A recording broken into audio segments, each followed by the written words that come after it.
எவ்வளவு நேரம் வெயிட் பண்றது? அவருக்காக தான் ஜி ஜி உங்களுக்காக தான் கையெழுத்து போட்டு வரேன்றீங்க. என்ன போட்டோ எடுத்து என்ன பண்ண போற? இப்ப இங்க பாருங்க, இவங்க அரூர் ஜிஹெச்ல ஒர்க் பண்றவங்க. சரியான நேரத்துக்கு இவர் வரல. கேட்டதுக்கு எடுத்து சிஎம் செல்லுக்கு அனுப்பிக்க, எனக்கு எந்த ஒரு கவலையும் இல்ல அப்படின்றாப்ல. வந்தது ரெடி எடுக்கிறதுக்கு நீ யாருன்னு சொல்லி கேக்குறாரு. நீ சிஎம் செல்லு கூட அனுப்பிச்சுக்க, மயிரை கூட புடங்க முடியாது அப்படின்னு சொல்லி சொல்றாரு. இவங்க தான் இருக்கவங்க. நீ அவர் பேசுறத நீங்களே கேளுங்க. எனக்கு வேலை செய்யறதுக்கு தான் பஸ் நீ சம்பளம் வாங்குற, கையில இருந்து போனை புடுங்குறீங்க. நீ வாங்கி கொடுத்ததா? எனக்கு வேலை செய்யறதுக்கு தானே பல ப்ரோ நீங்க இருக்கீங்க.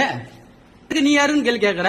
இது கவர்மெண்ட் ஹாஸ்பிட்டல் வந்து உட்காந்துக்கிறாங்க. கையெழுத்து போட்டு வரனே வரன்ட்டு போனாரு. சொல்லுங்க.